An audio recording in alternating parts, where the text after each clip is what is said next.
quiero vivir solo para ti. Quiero vivir solo para ti.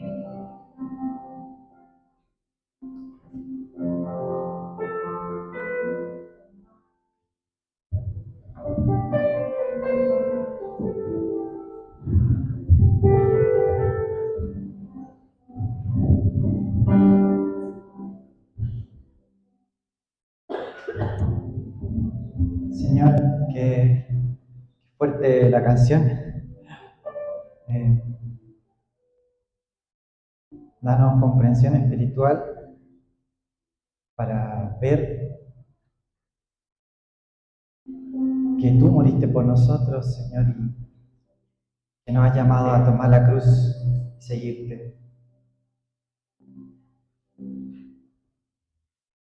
Señor, oramos en este momento por la palabra que traiga vida a nuestra mente y corazón. Oramos por corazones dispuestos, Señor, que nos libre de distracciones, que la podamos recibir con gozo y ponerla en práctica en el nombre precioso de Jesús. Amén. Amén. Sí. ¿Puede bajar un poquito, Elis? ¿Está un poco fuerte? Ahí. Sí, bueno, probando, 2, 3. Estamos, gracias. Bueno, ¿cómo están? Bien, qué bueno, gracias al Señor. Su palabra no vuelve vacía, ¿sí? La palabra de Dios hace algo en nuestras vidas y lo continúa haciendo. Y vamos a estar en continuidad con la serie de Jonás. Estamos en el 3er capítulo hoy y yo le puse un título ahí al mensaje que es Contrastes de la Fe, ¿sí? Entonces te invito a que abras tu Biblia en el capítulo 3 de Jonás, donde vamos a ver cómo en este capítulo hay elementos impresionantes, asombrosos de la gracia de Dios, manifestada ya, anticipando a Jesús. Pero antes de leer el capítulo vamos a hacer un pequeño repaso, y para eso quiero preguntarte si conoces a este personaje. Aparece de un libro, ¿lo conocen? Wall-E. Bueno, cuando yo era chico veía estos libros, ¿no? Para el que no conoce estos libros, uno abre y ¿qué se encuentra uno en estos libros? Se encuentra una imagen así. Tienes que encontrar a Wall-E, por eso el libro se llama Buscando a Wall-E, ¿sí? Entonces, la verdad que era difícil, porque estaba muy escondido. Y de alguna forma similar, Jonás trata de esconderse de Dios. Trata de huir a Tarsis. O sea, si Jonás pudiera vestirse de Wall-E, lo haría. Él, si pudiera hacerlo, lo haría. Se trata de esconder de Dios. De hecho, huye, nos dice el capítulo 1. ¿Ya? Vamos a hacer un repaso para recordar los mensajes anteriores, ¿no? Tenemos que Jonás va huyendo. Desde donde vivía, baja al puerto de Jope, y es una huida descendente, además, ¿no? En su desobediencia. Después se embarca en una nave y va al interior de la nave, dice la Biblia, que está al interior de la nave durmiendo, o sea, cada vez más adentro. Y después está al interior de un pez, cada vez más profundo. O sea que su obediencia lo llevó a un punto en el que ya no puedo bajar más, o sea, estoy más bajo de lo que puedo estar. No puedo estar más bajo. Y ahí en esa desobediencia Jonás decide cantar en el capítulo 2. El canto de Jonás, formato salmo, ¿sí? Es como un salmo ese. De hecho, cita muchos salmos, veíamos el domingo pasado, que va citando salmos y encima cita salmos mesiánicos. O sea, no puede ser un libro más precioso que apunta hacia el Mesías Jesús. Entonces, si pudiéramos hacer un dibujito de esto, sería más o menos así. Jonás, ya no te puedes esconder. Jonás, el Señor ya te encontró. Yo tengo a mi sobrino que tiene este libro y me daba risa porque un día nos sentamos con el libro y mi sobrino ya se sabía todas las páginas de memoria. Entonces abría y decía, ahí está Wall-E, ahí está Wall-E, ahí está Wall-E. Me parecía Dios, porque Jonás no te puedes esconder, ahí estás, ahí estás, ahí estás, ahí estás. Donde sea que vos te escondas, yo te voy a encontrar. Y así es con nosotros, no nos podemos esconder de Dios. El Señor, de hecho, sabe tu situación. El Señor sabe tus pensamientos. El Señor sabe por lo que has pasado, por lo que estás pasando y por lo que vas a pasar. ¿No es maravilloso pensar eso? A mí me trae paz, porque el Señor dijo, bueno, en el mundo tendrán aflicción, pero no teman porque yo he vencido al mundo, dice Jesús. Así que tenemos un Dios que nos entiende, un Dios que llora, como dice una canción de Santiago Benavides, Dios también lloró. Y entonces vemos que Jonás, finalmente, en capítulo 2, verso 10, dice que el gran pez vomitó a Jonás. Usa esta expresión casi media asquerosa, digamos, ¿no? El pez vomitó a Jonás en tierra firme, ¿sí?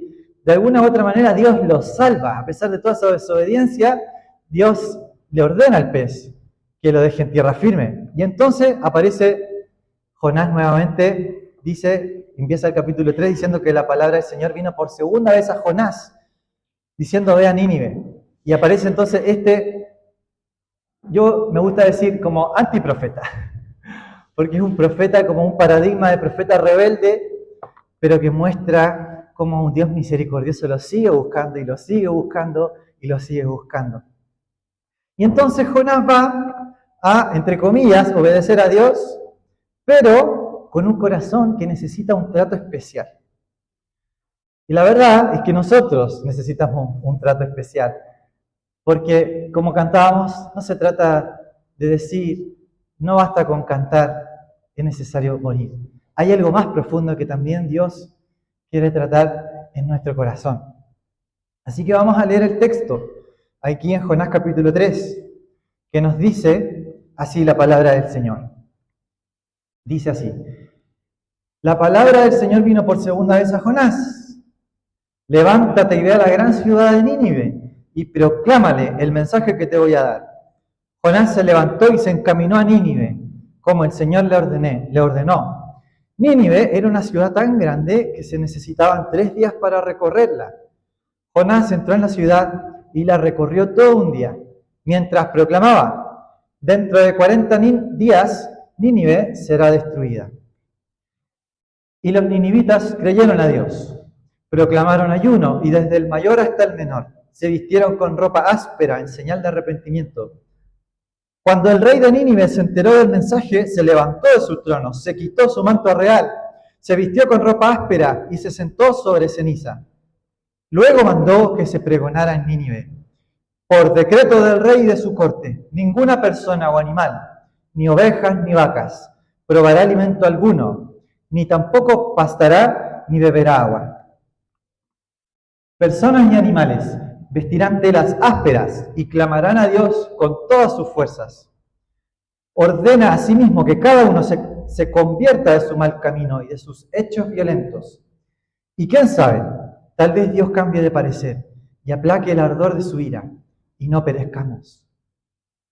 Al ver Dios lo que hicieron, es decir, que habían abandonado su mal camino, cambió de parecer y no llevó a cabo la destrucción que había anunciado.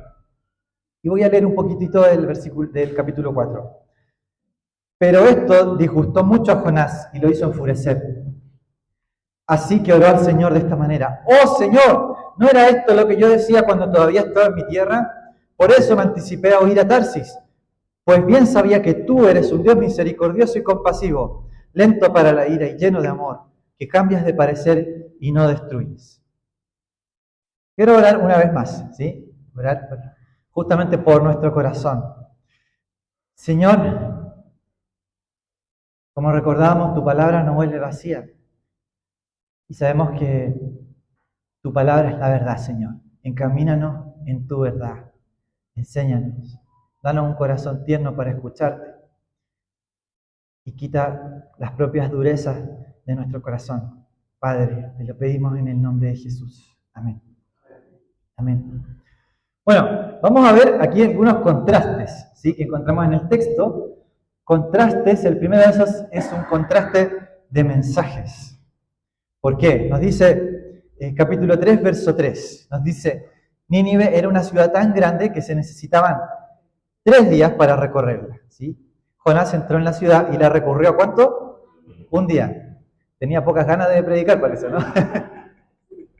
Así como, bueno, mientras proclamaba, dentro de 40 días Nínive será destruida. Bien, detalle.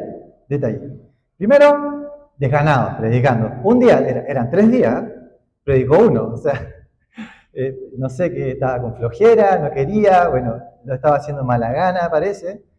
Segundo, predicó por cumplir, ¿no? Ni siquiera arrepiéntanse de sus maldades. No, dentro de 40 días Nínive será destruida. O sea, yo me lo imagino como, bueno, voy a entrar a la ciudad, me siento en la plaza, que mientras tanto voy gritando que en 40 días será destruida y cumplo. Le cumplo a Dios, ¿no? Así que parece que es por cumplir, no es un mensaje de arrepentimiento, sino de condena directamente, ¿no? Y encima, como leíamos al principio del capítulo 4, se enoja, ¿no? Se enoja. ¿No era esto lo que yo decía cuando todavía estaba en mi tierra? Por eso me anticipé a oír, dice, ¿ya? Yo sabía que tú eres un Dios lento para la ira y lleno de amor. Imagínatelo enojado, ¿no? Hasta enojado, Jonás. Yo sabía que tú cambias de parecer y no destruyes. Enojadísimo. Entonces, aquí hay un contraste tremendo. ¿Cuál es el contraste? Justamente, que Jonás dice que él sabía que era un Dios misericordioso y compasivo. Y ahí está el contraste de mensajes. Porque el mensaje de Dios era para arrepentimiento, lento para la ira y lleno de amor, que cambias de parecer y no destruyes. ¿No? El propio profeta dice que está haciendo lo correcto, o sea, está predicando. ¿Sí? Jonás está haciendo lo que debería hacer, por eso obedeció, con comillas, porque obedeció, pero bueno, había algo que trabajar en su corazón. En realidad, me gustó mucho la canción que cantamos, porque no basta con saber, no basta con pedir, es necesario morir. Es necesario que podamos nosotros presentar nuestro corazón a Dios y decirle: Dios, te soy sincero, no tengo la compasión que vos tenés, pero quiero, es necesario morir. Entonces Dios va a buscar a Jonás, pero no solamente a lo profundo del mar, sino que a lo profundo de su corazón. Ahí. Porque creo que nosotros sabemos mucho, quizás si llevas años viniendo a la iglesia, leyendo la Biblia, sabemos un montón de versículos de doctrina, ¿no? Pero en la tradición cristiana hay una frase que me gusta, que es descender con la mente al corazón, ¿no? Cuando nosotros oramos, es como que sucede este proceso, en el que cosas que sabemos, nosotros en la oración decimos, somos sinceros con Dios.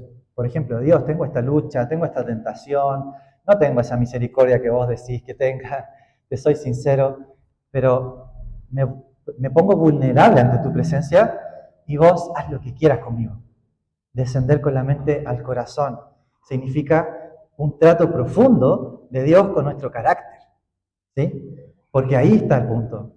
Entonces, yo creo que la esfera de la religión, creo que Jonás se está moviendo más por la esfera de la religión, por la esfera del deber, por la esfera de Ned Flanders. ¿Alguien me lo vio o conoce a Ned Flanders de Los Simpsons? Bueno, bueno, Ned Flanders es como correcto, siempre está sonriendo, aunque en realidad a veces está todo mal, bueno. Y en realidad parece que Jonás se está moviendo más por la esfera de la religión, del deber ser, que en realidad del ser. ¿Sí? Está haciendo cristianirijillos, ¿no? Como se diría, en vez de un cristiano real, vulnerable, radical, ¿no?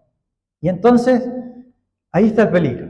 En la religiosidad se mueve en esa esfera, en la esfera de la careta, en la esfera de la máscara, en la esfera de yo estoy obedeciendo a Dios porque le estoy diciendo a esta gente que se arrepiente. Pero en realidad él mismo no estaba arrepentido, porque no estaba haciéndolo con el corazón de Dios. Qué distinto, marca toda la diferencia. ¿Me siguen ahí? Entonces, ¿cuál es lo contrario de la esfera de la religión? De la esfera de la apariencia. Lo contrario es la esfera del Evangelio. El Evangelio nos transforma desde adentro hacia afuera. una transformación radical. Y entonces Dios quiere la transformación de nuestro ser. Ahora piensa, vamos a llevarlo a lo real, ¿no? Cuando estamos en nuestra casa o en el trabajo, tenemos un problema, ¿ya? Y, como se dice, saltó la térmica, ¿no? O nos falta esa paciencia, nos sentimos como que no podemos más en ese sentido, ¿no? Tenemos un fallo en nuestro carácter, ¿no? ¿Cómo podemos nosotros actuar en ese momento para que podamos realmente tener una transformación que solamente Dios la puede obrar? Bueno, creo que lo primero es reconocer. Y vamos a ir hacia allá, vamos a ir respondiendo eso. ¿Cómo podemos actuar en la práctica? Pero para eso vamos a el siguiente contraste, ¿sí? Vamos a ir más profundo también, así como Dios fue más profundo en el corazón de Jonás, también Dios quiere ir más profundo en nuestro corazón hoy, ¿sí? Entonces aquí vemos otro contraste, un contraste de respuestas. ¿Qué respuestas tenemos acá? Bueno, la de los ninivitas, porque los ninivitas, nos dice la Biblia, que ellos creyeron a Dios y proclamaron ayuno. Incluso hasta el rey se sienta sobre cenizas. Ellos creyeron a Dios. Y Jesús utiliza esto en su época y cita a esto que estaba sucediendo en Mateo 12. Nos dice así, versículo 38. Algunos de los fariseos y de los maestros de la ley dijeron a Jesús: Maestro, queremos ver alguna señal milagrosa de parte tuya. Jesús contestó: Esta generación malvada y adúltera pide una señal milagrosa, pero no le será más señal dada que la del profeta Jonás. Porque así como Jonás estuvo 3 días y 3 noches en el vientre de un enorme pez, también 3 días y 3 noches estará el Hijo del Hombre en el corazón de la tierra. Y ahora viene esto, mira, los habitantes de Nínive se levantarán en juicio contra esta generación y la condenarán porque ellos se arrepintieron al escuchar la predicación de Jonás. Y aquí tienen ustedes a uno más importante que Jonás. ¿Quién es ese más importante que Jonás? Jesús. Y entonces aquí está, contraste de respuestas. Una respuesta es la de los ninivitas, ¿no? Que fue, sí, estamos haciendo mal, nos arrepentimos.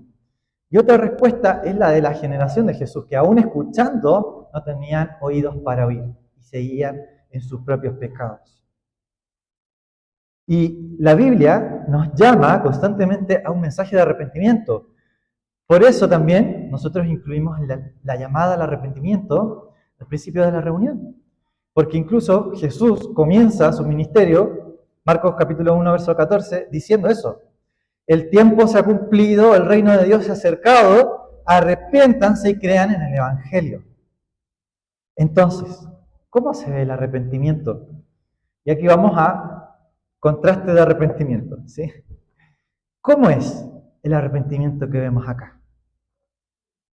Vemos lo siguiente.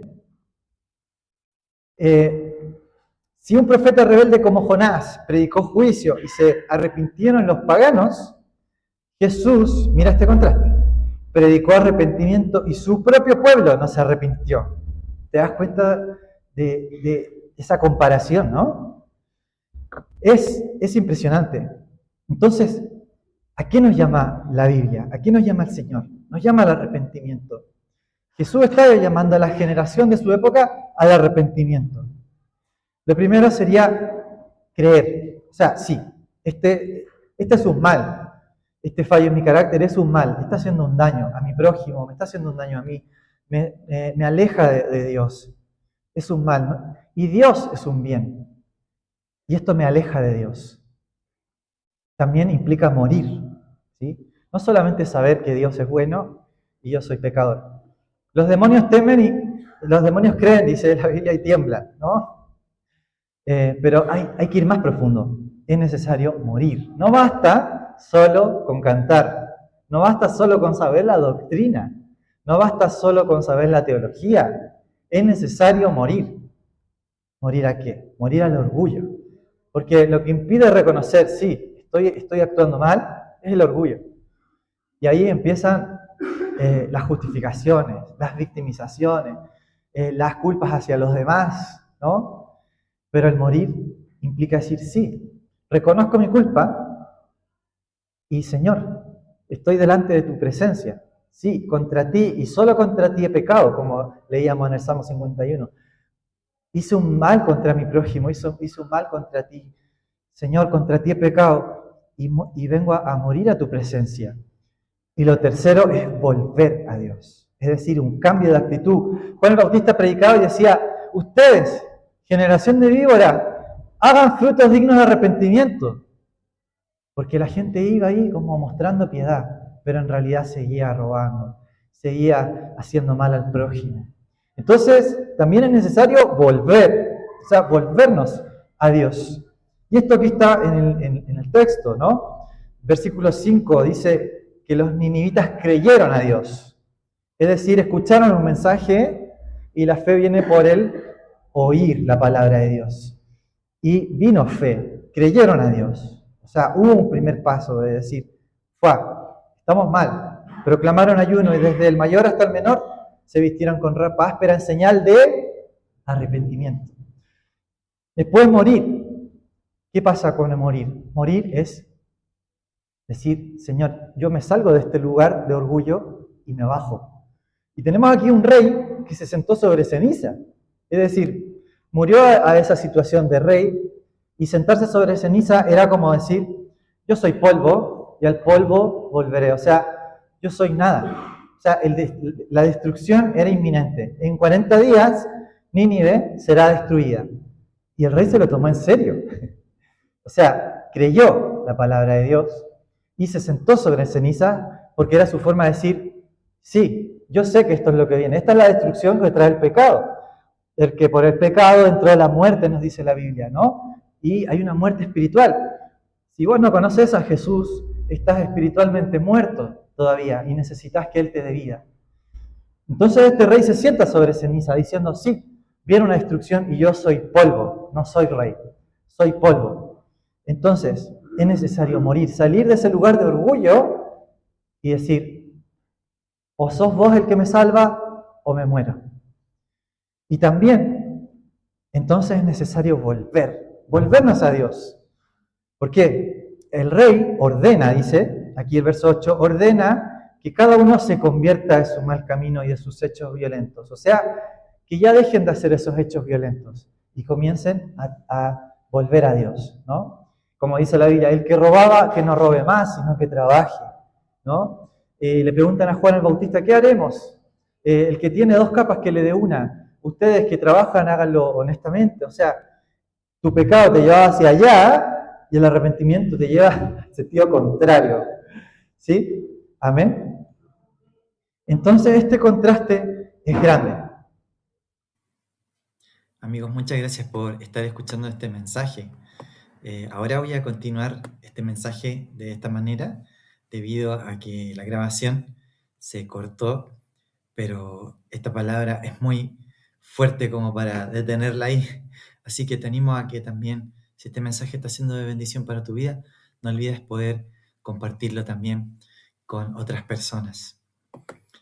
Y quiero contarte que estábamos hablando de este contraste de arrepentimiento que nos lleva a pensar luego en que necesitamos a Dios. ¿Y por qué necesitamos a Dios? Porque hay un mensaje de salvación. Y este mensaje lo vamos a encontrar en este último contraste. Y este es el contraste de reyes. Porque vemos aquí a el rey de Nínive, que se entera de este mensaje, se levanta de su trono, se quita su manto real, se viste de ropa áspera y se sienta sobre ceniza, como nos dice aquí este versículo 6. Encontramos a un rey pagano que tiene esta acción de despojarse y de quitarse ese manto real. Pero, ¿sabes? Nosotros tenemos aún a un rey que es un rey de reyes. Y su nombre es Jesús, que no se despojó de un trono terrenal, sino que del cielo mismo, de ese lugar en el cual estaban los ángeles del cielo ya cantándole santo, santo, santo. Y aún estando en esa gloria preciosa, Él decide, en obediencia al Padre, venir al pesebre y morir en una cruz por amor a vos y por amor a mí. No solo se despoja de un manto, sino que a él más bien le ponen un manto de burla y también sufre esta corona de espinas. Así que tenemos aquí un contraste tremendo de que aún este rey pagano ya era una figura del Rey de Reyes, que se despojó por amor a nosotros. Y quiero que podamos leer este texto que encontramos en los Evangelios que nos habla acerca de este despojamiento y del sufrimiento que tuvo este Rey de Reyes. Mira lo que nos dice aquí la Escritura. Los soldados del gobernador llevaron a Jesús al palacio y reunieron a toda la tropa alrededor de él. Le quitaron la ropa y le pusieron un manto color escarlata. Luego trenzaron una corona de espinas y se la colocaron en la cabeza. En la mano derecha le pusieron una vara. Arrodillándose delante de él, se burlaban diciendo: «¡Viva el rey de los judíos!». También lo escupían y con la vara golpeaban su cabeza.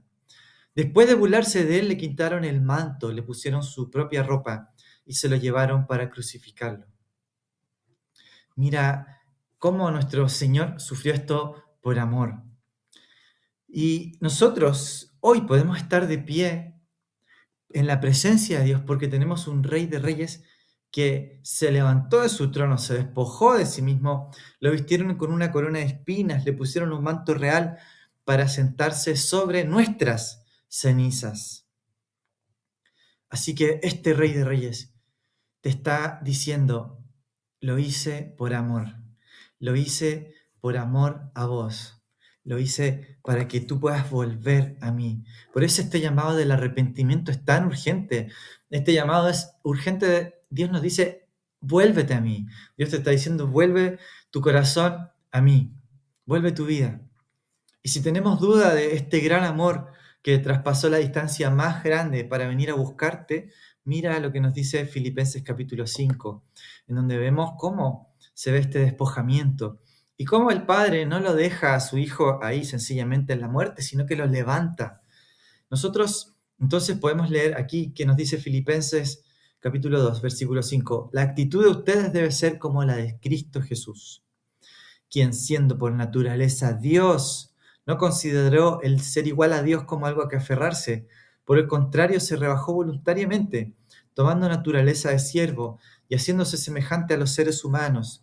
Y al manifestarse como hombre, se humilló a sí mismo y se hizo obediente hasta la muerte, y muerte de cruz. Mira hasta dónde llegó el Señor por amor a ti.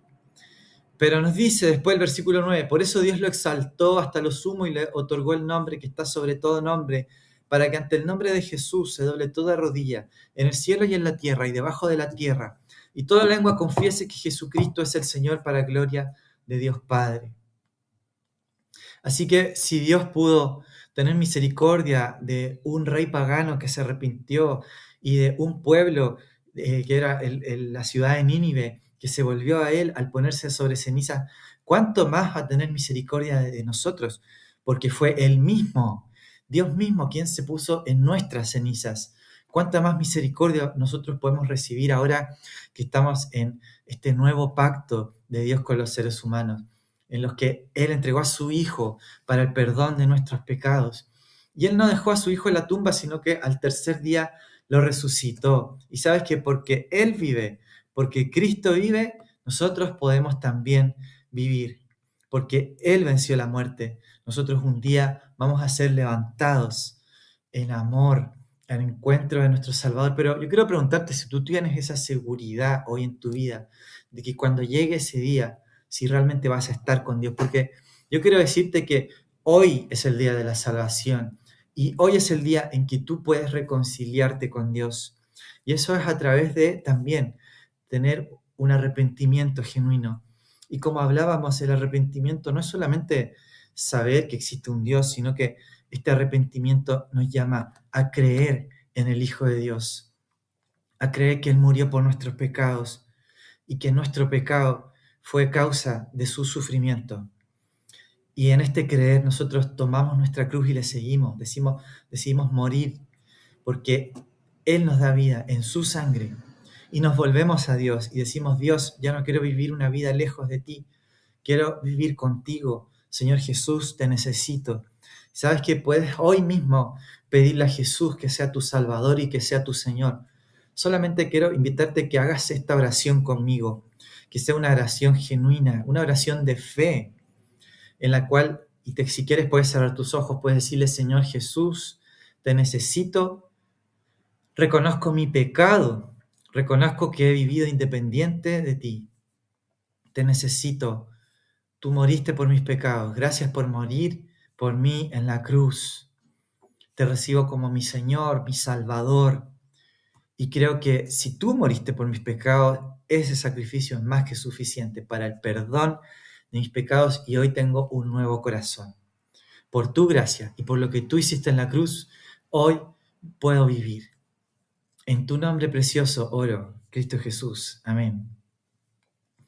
Así que ahora te quiero invitar, ahora que has recibido esta palabra, a darle gracias a Él, porque el Padre levantó a su Hijo.